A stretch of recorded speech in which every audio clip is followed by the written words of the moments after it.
how to keep making progress over the summer break. Look, there's no reason to wait till January, February to get in shape, and I want to make sure that you have an amazing summer. Mandy does too. And I want to make sure that we walk you through some of the key strategies we use with our clients. We've heard every excuse and we've heard every solution under the sun, and we want to share some of the big ones that help most. So, Mandy, where I want to start with this is more around, talking to our clients, getting an idea of what's coming up the most. What's the main concern or the main topic that you keep talking to clients about? Where's it coming up most?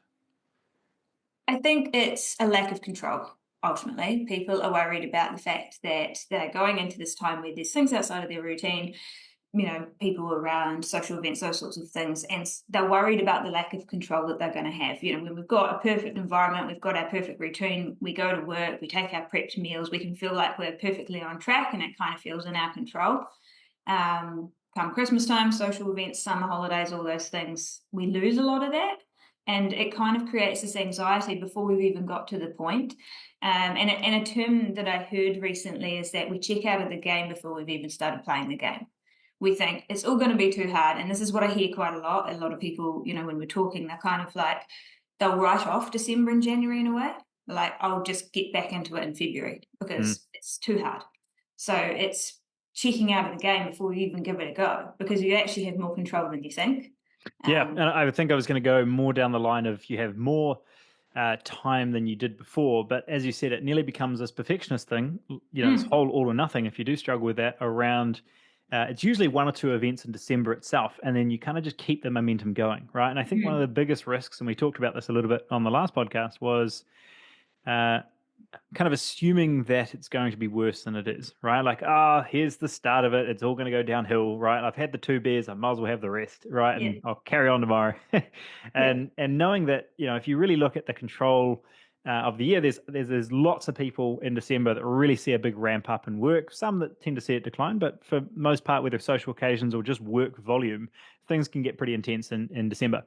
The trouble is you kind of keep that momentum going into Christmas, and then why not? New Year's is just around the corner, and there's a real slide of habits and routines, or even just personal standards throughout that time period. So for us, just the realization that Christmas is one day. There'll be a mm, couple of family events here and there, absolutely, but there's two, three, maybe four meals max in that time period that are going to be out of the ordinary, and they can still be really high quality food, right? Provided you're mm, whole family isn't going to McDonald's for Christmas, you can probably still find some mm, quality foods to bring in there, right? So yeah, I think where I want to spend a lot of the time on this podcast is always the controllables, right? We can talk about all the stuff if we want, but if they're uncontrollable, well, it's more a case of how do I manage your mindset, your approach, your general standards to make sure coming into January, you're really proud of how you looked after yourself, how through all of the variables that came your way, you still found a way to tackle it and keep yourself and the people you care about happy. mm, So, when we look at the structure piece, this one for us was a huge highlight through lockdowns initially, and I think we've seen many variations since. Where when you have a classic, say 9 to 5 or 8 to 4 or whatever structure you have, or 6 to 6 structure where you're working, you get to work as you said, you've got your meals with you, or you start your day at a particular time, whether you're rushed or relaxed. Getting out the door, you know you have to be out at a certain time. The real concern I find for the 2, 3, 4 weeks that you're taking off is that that whole morning kind of bleeds into nothing, right? You mm, consume more stuff, you're scrolling more, and you don't know where the morning's gone half the week. And I think just taking that time to wind down and relax and have that ability to let your hair down, I think is a really, really cool thing to do. But to the opposite of that, you don't want to do it at the expense of feeling like you feel more sluggish, more tired, you're not sleeping well, or you're not moving, right? yeah, And I think there's a real sweet spot here of really allowing it to be a nurturing or nourishing, recovering holiday versus being so strict that you never really had a break because it just became, your next Ironman prep, right? So, what are some of the bumpers for you personally, Mandy, that you're going to put in place over the summer break that just allow, or even that you're suggesting to clients, that just allow them to find that balance, right? Between having a nice, relaxed, regenerative period for January versus being so strict they never finished work. yeah, yeah. I like the idea of getting really clear on what it is you need in your day, or maybe you can extend that timeline out to a week. What do you need in there to feel great? Because not many people are going to argue with the fact that if you go for a walk, you feel better after the fact. But we still sit there and scroll instead of going for the walk, knowing that we'd feel better if we went for the walk. So finding those things that we know we need to have in our week, but being a little bit more flexible on how that happens. So during a typical working week, we might have our walk locked in at a certain time and meals a bit more locked in by default of our schedule. If the schedule's gone, keep the things. The relaxation part comes from the fact that you've got a bit more flexibility about when you put it. It's not that you don't do the thing altogether. So maybe it is you have a short walk each day, you maybe have 3 meals that are protein based, and you go and you have a couple of workouts a week. Those might be, or and maybe a certain amount of nights in the week where you have a certain bedtime or something. Like find those things that you need to continue feeling good and make sure that you kind of preemptively plan those in. So look ahead over the coming weeks, knowing that, well, this week's going to have that and this week's going to have that. So these are the days when I'll do this and this. So it's kind of like it's what's the term? You're committed to the process but flexible on the approach or whatever. Yep. Yeah, that's probably that's where I'd start with people. That's what I'm going to be talking about with clients over the next couple of weeks. Yeah, for me, I'd even, I'd agree. I think the two I'd highlight here would simply be, your water, your steps, and your protein, right? Like if we can nail Mm, those three, they just become your bumpers for the day. And I absolutely agree with you.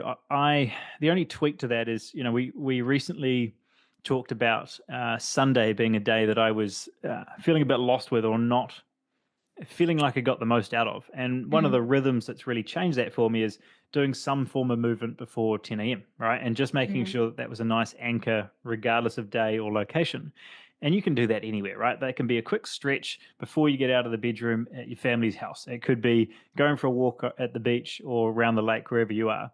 It mm, could be the weight session, right? But it's a really nice anchor to get that in. Now, to your point, if it ends up being an end of day thing, was that a problem? No, you're still flexible to get that in. But I've found for me mm, personally to tick off the thing that I know sets me up typically allows me to then wind down later in the day, right? If you try relax in the morning, get a bit too much sun, don't have enough water, whatever it might be, it's really hard to get that workout in the afternoon. You generally don't feel mm, as good. Um, so any of those scenarios where you just nip off in the morning, and we've got so many clients from people that have got toddlers running around right up to teenage kids where they nip out in the morning, they get their quick workout or exercise in, they come back and they carry on with the day, and it mm, wasn't disruptive in the slightest. And I think mm, looking at that is something I will definitely be looking at and potentially is helpful for you, is a nice way to create your own structure. And to the point I was trying to make before around lockdowns, when you used to have so much structure and then you were working from home, we saw lots of people's habits go out the window. But if you can protect mm, that one or two things, like I will get a high protein option in before 10 a.m. or I will get a walk in before 10 a.m., it just becomes that personal anchor that you can hold to yourself. And I think it's fascinating for a lot of people how often they will simply show up for others' appointments, but not your own, right? And we've talked about this plenty before with workouts, walks, eating the right way. If someone's looking over your shoulder, you'll do it, or if someone's waiting for you at the gym, you will, move hell on earth to get there on time. But if mm, it's your own stuff, you will drag your feet, find a way to do something else that's more important. And I think being able to hold your own structure through a Christmas break is mm, a really nice way to just reflect on how can we hold those same standards to yourself? And hopefully, you're seeing this as less of a critical, um, you don't show up for yourself kind of thing, and more of mm, realizing it is very much a self compassionate. Like if you can show up for yourself, then you're looking after you, right? And if you can start there, I think that's a better way of looking at it. So yeah, the first one being the exercise aspect, being, nutrition and exercise, some form of walking, some form of protein. Really cool place to start. There's more of a mental aspect that I think ties into this. And there's two parts that we've talked about plenty before that I want to sort of open up. First one is this conversation of production versus consumption, right? I'm mm, really mindful of this on any sort of holiday, Christmas or otherwise, where you've got those little gaps in your day, right? Where you don't have as much going on. There's so many things that you can do that with that time. Don't pick up your phone and waste an hour just scrolling through crap, right? Because there's so much stuff that can just pull that time. And I think there's, of a summer break, having the scrolling time is not something you're going to look back on and say that was a great use of a summer holiday, right? yeah, So just being mindful of that ahead of time, it's just a nice awareness of, okay, long term, what's the things that I'd be proud of to get out of the summer break, right? Maybe kicking a ball with my son on the beach, or it might be finally reading that book in the little nook in my house and just really having a bit of a wind down. All mm, of those sorts of things that you really feel very restorative because of, rather than just picking up the phone. So being mindful of that, maybe we'll dive into that one a second. But the overall concept I think we're looking at here is that active recovery versus passive disengagement, right? And I think what we're trying to really assess, if there's the only thing that you get out of this podcast, and kind of like we highlighted on the last one, right?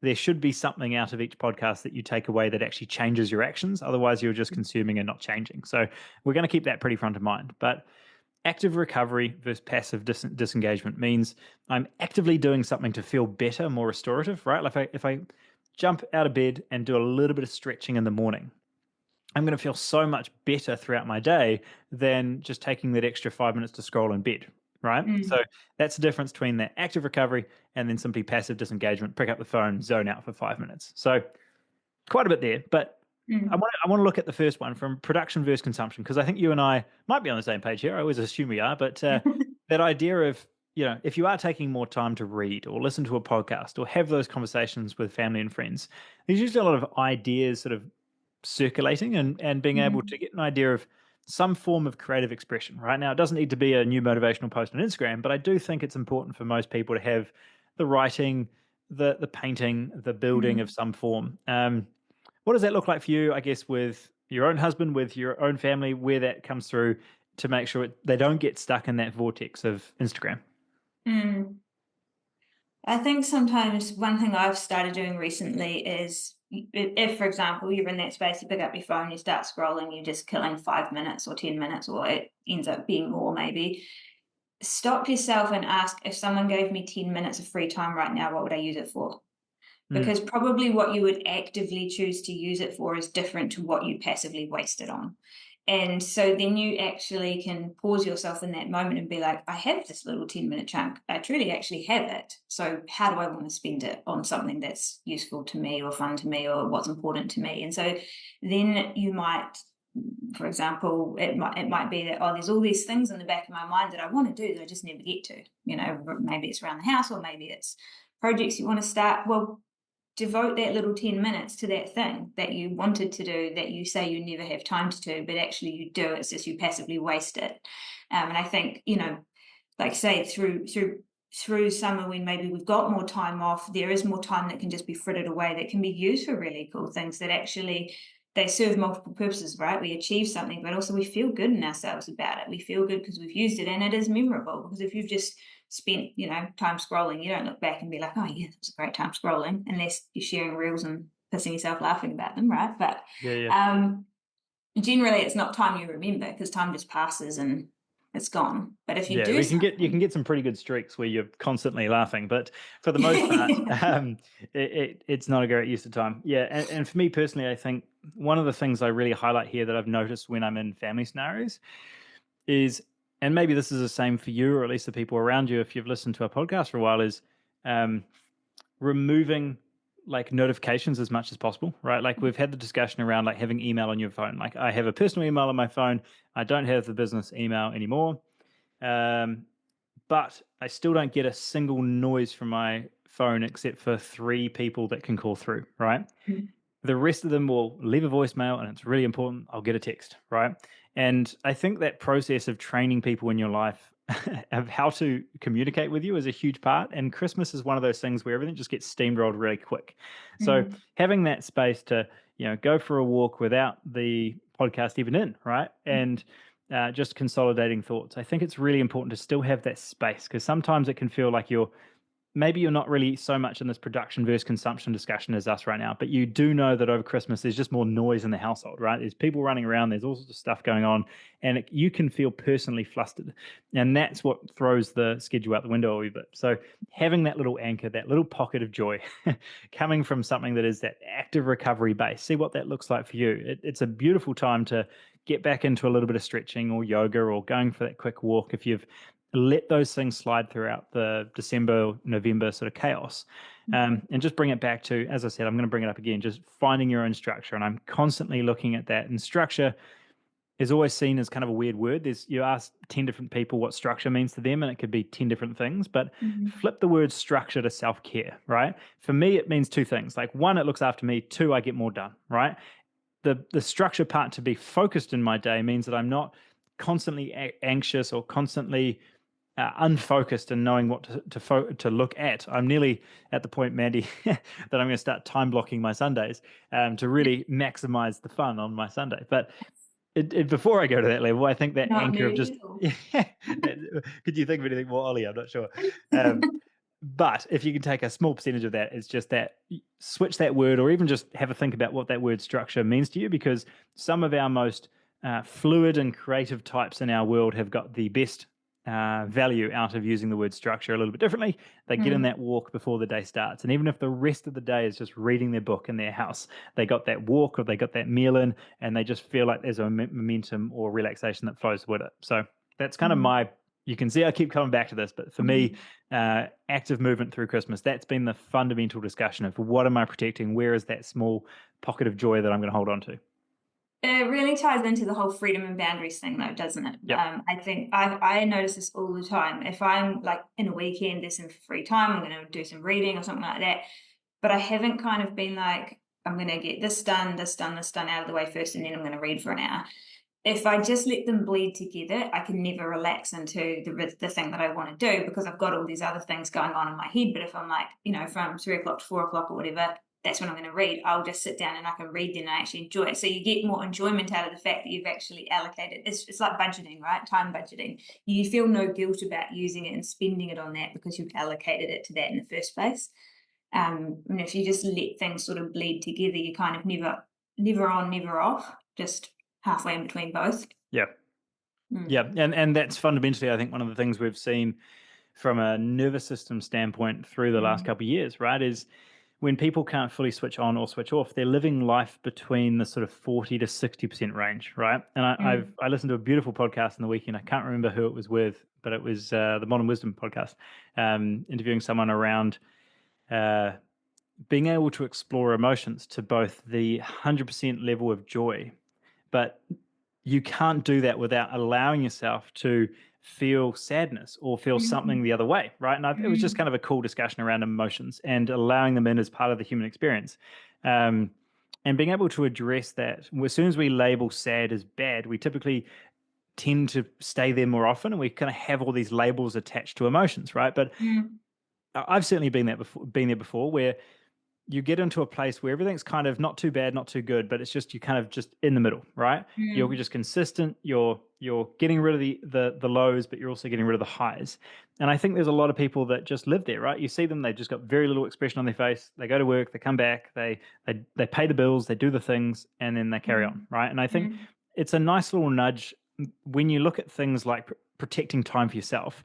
There's an Mm. underlying question of like yeah, right, what am I going to do with that time for myself? Like why is that important? And I think being able to really get back to that personal satisfaction of feeling good in your own skin by something you did becomes this whole ripple effect of confidence and enjoyment and probably 10 other emotions in there that come through, or feelings, by just allowing yourself to feel whatever feeling is there, right? And without completely tangenting the podcast, I think it's a nice way to um, address that um, space, I guess, of sometimes the reason the scrolling comes up is because we feel a level of sadness or we feel a level of boredom, Mm. and we're like, we don't want to feel that, so we scroll, right? And we do Mm. that thing for long enough that we see a couple cat videos, we laugh a bit, and then we put down our phone. It doesn't mean that sadness is gone. It's just being pushed down a bit more, right? And I think sometimes holidays can be a really interesting period in that regard because the noise has stopped to a degree. And if you haven't listened to certain emotions or certain feelings for quite a while, right? It could be 2 weeks, it could be 2 years. That can be a period where we can start to avoid them quite quickly. So, yeah, I'm not sure what you think there, Mandy, but that's sort of being a really interesting one with space for some people is how do you respond to space? And sometimes it's a constant, like, oh, I feel a feeling block Yeah. versus I'm actually really enjoying this space. And sometimes that's a nice way to highlight why we have habits we do, either why we sit still and just block out stuff, or why we can't sit still and we're constantly running around doing all the stuff. I think sometimes it's still what's happening between our ears. Yeah. I think as well sometimes because it can feel a little bit, like you said, you can get into that space where there's not the highs or the lows, just Yep. kind of mindlessly doing the next thing all the time. And so sometimes when it comes to holidays or a break or whatever, what we're looking for is an interesting stimulation. We're looking for something sensory or different. And it's really easy to slip into getting that from less than helpful places, right? Maybe it's alcohol, or maybe it's food, or maybe it's staying up late, or maybe it's scrolling, or whatever it is. Recognizing that it is the, the need is not wrong. The need is, there is a need there for that kind of stimulus. Humans like that kind of, um, we like consistency, but we also like newness. And so we're looking for something new and exciting, and then that's actually okay, but make sure it's not something that's actually detrimental to the long term outcome. And I think that's where thinking about it that way is a really nice way to anchor in those things that feel good. So going for that walk, or that structure, as you put it, like putting that in there because it makes you feel great. It's a bit different to what you maybe have typically done, but it allows you to feel awesome, and you can get that real difference between, it's not that we want you to feel sad, but between feeling great and maybe the times when you're more busy or whatever. But just knowing that the need for stimulation is not a problem, but what are you addressing it with? Is it something negative that's coming in there?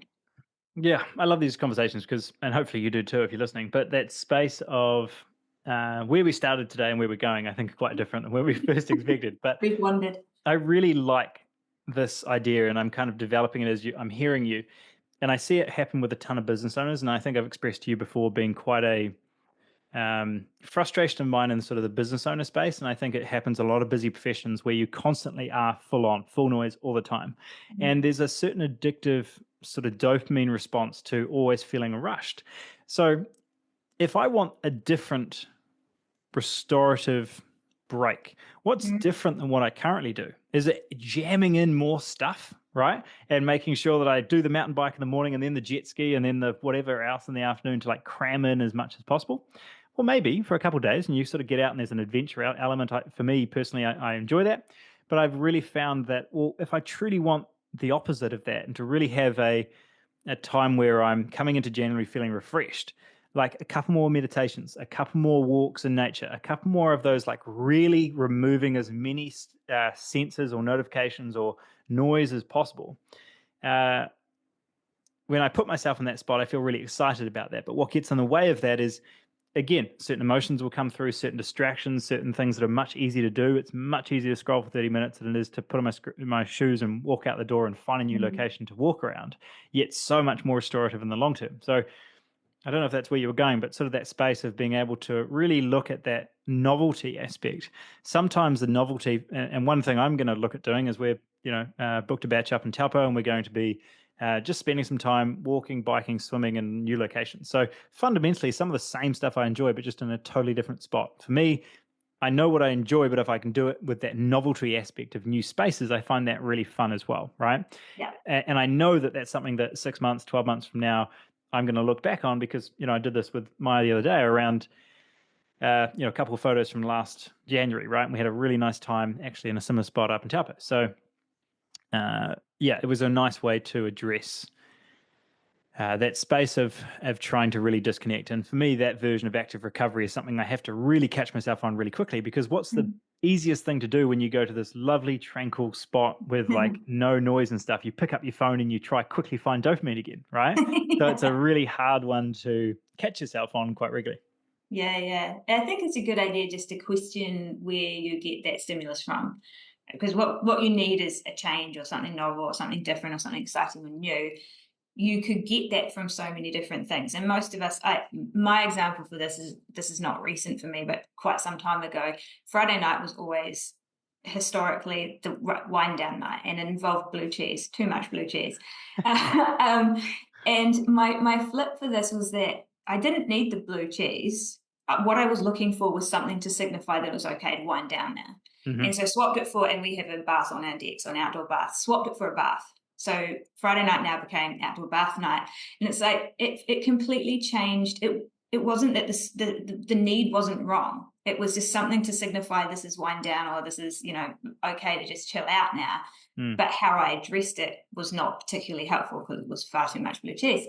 And a bath is much better in the long term. So yeah, I think it's the same. Like you were looking, coming into Christmas or coming into New Year, looking for something different. You could address that with many things that are not helpful, or you can address it with something which is actually maybe still within your routine, but just in a different place. And I think we just need to question ourselves a bit more, right? We just do stuff on repeat because that's what we do, and we meet these so-called needs that we have, maybe with alcohol or with whatever we do. We don't question why we're doing it. We could actually question it. What is it that I'm actually needing in this moment that I think alcohol is addressing? And is there some other way that I can do that? Because there probably is. Yeah, yeah. Definitely is. And this sort of ties into the whole discussion, I guess, around how do you fill that joy bucket without Mm, food, right? Like food's going to be a part of it. And I think being able to add in, that new, uh, having just a nice drink in the sun or having that platter with your friends, like that's always going to be part of that sort of Kiwi Australian summer. Being able to find other activities that you also look forward to as much that isn't food related, as you said, that becomes that sort of mental trigger to be able to mm, switch one down and joy in scenarios that you can do with others. And it's been interesting to really explore and stretch what are those activities that you can fit within that circle, right? For mm, me, a couple of new ones that I can really think back to is certainly when we were up in this batch, all just throwing everyone in a kayak and going up the river, right? So it's sort of, we mm, were still chatting and talking, enjoying the sun, but we were actively sort of moving at the time. Any sort of water or activities, I guess, is a big one, and there's a physical element to that, but it's actually mm, less about, and I think this is an important part, sort of side tangent, but doing exercise that you enjoy, not for the sake of the calories burnt, but the enjoyment had, right? So I'm not going kayaking because I had an extra meal and I need to burn off 200 calories, right? So I have to go for a kayak. That has a very different feeling than I want to go up that river and I want to enjoy this and see what's around the corner, right? mm, Um, and I think that's potentially a whole different discussion itself, but being able to do things for the enjoyment of as opposed to, and I think there's this sort of over optimizing thing happening in the health space, right? Where I I do things in a certain order because science says, not because it actually mm, works well for me. And there is going to be a little bit of nuance in the time of day you train, the time of day that you have X and Y meal, but being able to look at just exercise for the sake of exercise. And just for me, one of the big motivations and deeper rooted drivers for me and a lot of clients that we've talked about recently has been like, how do you want that body to still be capable in 10 years, 20 years type thing, right? And we always visualize those sort of activities that we're doing at 60, 70, 80. And I think being able to have this, maybe I mentioned this to you, but this whole idea of like, visualize yourself in 10 years from now. Think about what you'd really be proud of. And then how can you do that now? Right. mm, And for me to still be cycling, running, kayaking, etc., in 20 years or 60, 70, well, if I'm going to be able to do those activities, then I better start doing them now, right? Because mm, if you can't balance currently on one foot now, you're going to find that exponentially harder in 20 years. mm, So, a very simple example, and I want to bring this up again for anyone listening. Try for the next week, just putting your socks on without sitting down, right? Like you're standing on one foot, you're putting your sock on, and then do the other side. That's such a simple activity where as soon as you don't do it, it's way harder to get back to. But if you wait 20 years, it's nearly impossible to really start again, right? So it's one of those simple habits where being able to have those little anchors, even to that small habit, can be a really nice way to make sure that there's an activity still waiting for you in 20 years. mm. Where this takes my mind is also remembering why you're doing the thing in the first place. Like a lot of people want to lose weight or improve their health or whatever so that they can enjoy time with their family, so that they can do more things with their kids or their grandkids or their friends or whatever. Summer's the time probably when you're going to do those things. So don't throw it away at the time you get to do it, but actually do the thing and enjoy it and appreciate what you've gained. Especially if you're on a bit of a health journey and you've made some good progress in the months leading up to summertime, like don't backtrack on it all now at the very time you actually get to use the thing that you've gained. I think is a nice way to think about it too. Like, what are you able to do now and enjoy now? And, activity can you do and feel good doing because of the effort you've put in? And how can you, one, keep that going? But yeah, I think just enjoying what you've actually done as well, why you've actually done it.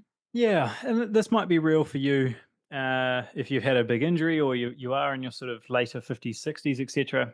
For me, I had a bit of a realization, and hopefully it's not entirely true, but for a period of time post a couple of these shoulder surgeries, was like, what are some activities that I will never do again? right? Like for Mhm. me currently, if I've just for background, 10 dislocations in my shoulder, three, maybe four shoulder reconstructions.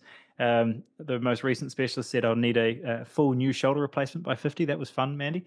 Oh, wow. And now looking into stem cell and a couple other regenerative things. But the simple space of a handstand push up, which might sound very niche, or a sort of rock climbing or swimming, right? That sort of range of motion and strength in that position is hopefully I can get some of it back, but there's activities in that realm that I probably won't ever do again, right?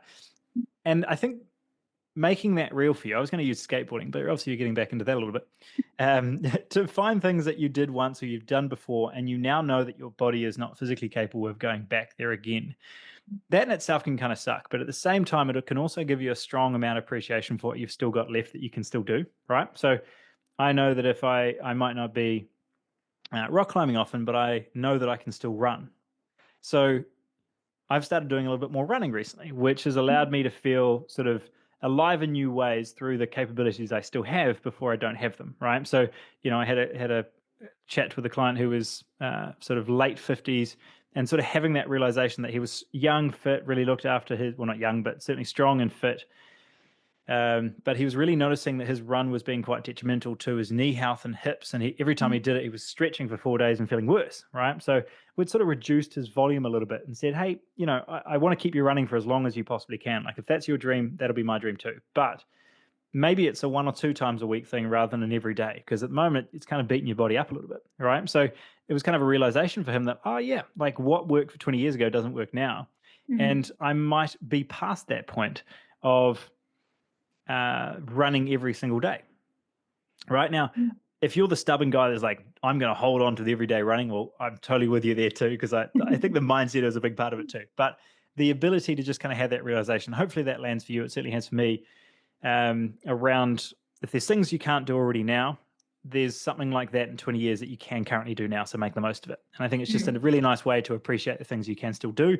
And a simple one might be the fact that it's you still playing soccer with your kids in a period where they still see you as their hero and aren't just Mhm. grunting at you, right? So being able to get to that spot of it, I think most parents would probably resonate with that, right? Like they see their kids grow up and you only get to see four once, or you only get to see eight once. And I think there's the same thing happening with your own capabilities physically as well. Mm. Yeah, we're much psychologically, we're more motivated by by loss, right, than by gain. So taking yourself forward a little bit and thinking, what might not I be able to do? What am I going to do today to make sure I can keep that as long as possible is a nice way to go to. Yeah, it's a funny balance between the two. One, Mm. do it while you still can, and by doing Mm. it, you will be able to do it for longer. So it kind of works both ways. Yeah. Last quick topic I want to dive into here, Mandy, was this idea of the pre-mortem, right? This idea of I Mm. think I am always a huge fan of looking at the future, getting an idea of what I want it with my life, what I'd like to be, what I don't want to happen, etc., and then sort of planning backwards. So, talk me through your aha moment with the pre-mortem. Yeah, that's a terrible word. So I think it's a nice way though to look at December and January is getting clear on what you want out the other side of it. What does it feel like? How do you show up and feel it come the end of January 2025? And why is that important to you? So first get clear on the outcome and then imagine it didn't happen. Imagine you're the complete opposite of where you wanted to be. And that's going to suck a little bit. That's that kind of motivated by loss thing. It's not going to feel so great. But then what you can do from that is you can ask the question, well, why didn't it? What were the obstacles that got in the way? And most importantly, to bring it really back personal to yourself, is what were your excuses for those things? Because I think we all have these, or stories. Excuses are a hard word. Stories maybe is a better one, of the stories we tell ourselves to justify certain behaviors. And so you can look at the obstacles because those are perhaps, you can probably block them into your calendar. It's like, oh, I've got this social event and I've got that, and it's going to be really busy there. I'm going to be away there. Those are the obstacles. And the stories are then the things you tell yourself about those things to justify why you didn't stick to the plan. Um, and you'll probably notice a pattern with them. There'll be certain ones that you probably do on repeat. And then you can actually rewrite them. You can pre-plan for the obstacles or know that I'm going to be out for dinner there. There's going to be things that are outside of my control. So I'll have a protein shake before I go so I'm not overly hungry. And that way I can be a little bit more objective about the foods that I choose. So you can practically plan through the obstacles, and you can, from a mindset point of view, work your way through the stories you would tell yourself. An example here would be I'm pretty locked in with food and movement for me personally, but the story that I tell myself all the time is I have to stay up late if people are around, or stay up as long as there's people around, because they'll think I'm rude or I'll be the party pooper or whatever. So then I stay up way later than I want to, and I feel crap the next day. So I justify the behavior saying, "Oh, they'll think I'm rude," which is ridiculous because I can do whatever I want. I don't have to stay up. Um, so, what is the story you tell about why you do the thing? And then you can obviously preempt those as well, so that you can get to the end of January and feel awesome. Yeah, I'm smiling, Mandy, because the last 2 years, I've seen 12 o'clock come around at midnight on New Year's, and as soon as it's like 12:01, I'm like, right, guys, see you later, bye. I'm off to bed. I'm not staying up till 3. Yeah, And every time, there's never been anything weird about it, and if anything, I feel a lot more bright-eyed and bushy-tailed in the morning than they do. So yeah, yeah, I have a much better 1st of January. yeah. But yeah, I really like that idea. Like, what are the three big things that I would hate to happen with my summer holidays? One is that I feel that I wasted it consuming crap on Instagram that I added no value to my life. The second part would be feeling sluggish and feeling bloated from foods that really just didn't agree with me, but they were just there. So I ate them out of convenience, right? Mm, And then the third one would just be like not getting enough sun and staying inside the whole time, right? So yeah. being able to get to a spot where how can I add more activities outside, right? Those are kind of my three. So okay, well, what's something I can add in most days to find that a little more? And I think you even highlighted, Mandy, there's going to be different personalities here, and I don't think there's a right or wrong, but Mm, the idea of you might be more on the side of planning in regards to like, okay, what are all the activities that are going to come up and how can I work around them, versus the other side, which I feel like probably lean potentially too far the other way, where I mm, plan literally nothing. But I'm confident in myself knowing that I'll make the best of the scenarios, knowing that I'm focusing on the right stuff, right? mm, So, um, you know, how many times do plans completely change, certainly when family's around, and I'm like, cool, I'll see you there in an hour. I've still got a couple of things to do, right? And I'm so confident in myself to simply say like, that's fine. Even mm. if you get grumpy with me, I don't care. Like I'm very much on that side, but there's a confidence that comes with it around I'm still going to do the things for me because this is my holiday as much as yours, right? And I'm 100% going to be there for you as well, or make it this overall scenario because I certainly know that being part of making joy for others is something that also brings me joy. So I'm not going to be the person that makes everything feel awkward and weird. But at the same time, I know the line that even if everything goes out the window of what I thought would happen, I've got confidence myself that I will anchor that one thing, right? And I think there's a Mm, balance because I've been on the other side, not the other side, too far to the extreme where it's like, here's the 20 things that need to happen in my day. And mm, ironically, as soon as you get past like 9, everything beyond that list just creates more stress that it was never really worth worrying about anyway. But if you've mm. got one or two anchors that really just make your holiday so much better, you feel better because of it, and you feel 5 years younger, you feel 5 kilos lighter, whatever the thing might be, because you anchored in that thing for you. Well, you're gonna have a better time and really keep the momentum going. I think if it's brand new for you, like setting those boundaries, like you have had however long in this space, you're great at setting those personal boundaries, and maybe that's personality quirk as well. But some people are really great at setting those personal boundaries, and therefore you don't need to pre-plan as much because you know that in the moment you've got your boundaries that are your buffers. If that's entirely new to someone, like being okay with setting boundaries, even knowing what their personal boundaries are, I think that's where planning is a tool you can practice to get better at setting your boundaries, because you can preempt so that you don't have to in the moment make that decision. And the more you do it from plan, the more easy it'll become to do it just in the moment, because you've built that skill set and you've practiced it. So I think it's okay to be, if you're really good at it already, setting boundaries, I think that's great. If it's something you're working on, maybe using planning as a tool is a good way to go. Yeah, I think one of the things I'll highlight here is leaving loudly, right? Something I heard from one of my clients in one of our group trainings a little while ago of feeling awkward or weird or bad about going for a workout at lunchtime, right? And you'll feel weird about going for a workout at lunchtime if you kind of try sneak out the back door everyone else is working, right? Instead of like, hey guys, I'm off to the gym, I'll see you in an hour type thing, right? Like this is where I'll be. And it's funny how often, Mandy, I've applied this. Like, even dropping my car off at the for a service earlier today, and reflecting on how I've approached those scenarios, because I've typically, for whatever reason, had I've been quieter in certain scenarios than others, right? You're like, you only want to talk to your, your one service desk lady. You don't want to sort of impact the other people around you. But if you talk that little bit mumbly or a little bit too quiet, they're like, "What did you say?" And then you get annoyed, and it's like a not very nice experience because, like, it feels Yeah. awkward. Yeah. Um, Whereas in scenarios like that, like being clear, I don't even want to use the word assertive, but being in that space where this is what I'm doing. Like, I'll see you in an hour, guys. Like, that is way different than like, oh yeah, I'm not quite sure. I'll see. Like, that stuff you get steamrolled on really quickly, right? And I Yeah. think there's a personal skill set to be built there around how you conduct yourself in both those social settings as well as finding time to fit you in. Because there's, as you all know, there's a pretty massive difference between you saying, "Oh no, I'm all good. I'm the sober driver today. I won't be drinking," versus, I can't drink, I'm on this diet, right? Like, you're going to get so Mm. many questions and awkward sort of whatevers from that comment because it hasn't had a level of assertion and personal choice or agency attached to it. And I think that's where that tone, that intention of personal agency plays a huge role in. It's something you have to believe first, but then how it's communicated as well will drastically change your overall, I guess, success rate with how you approach it too.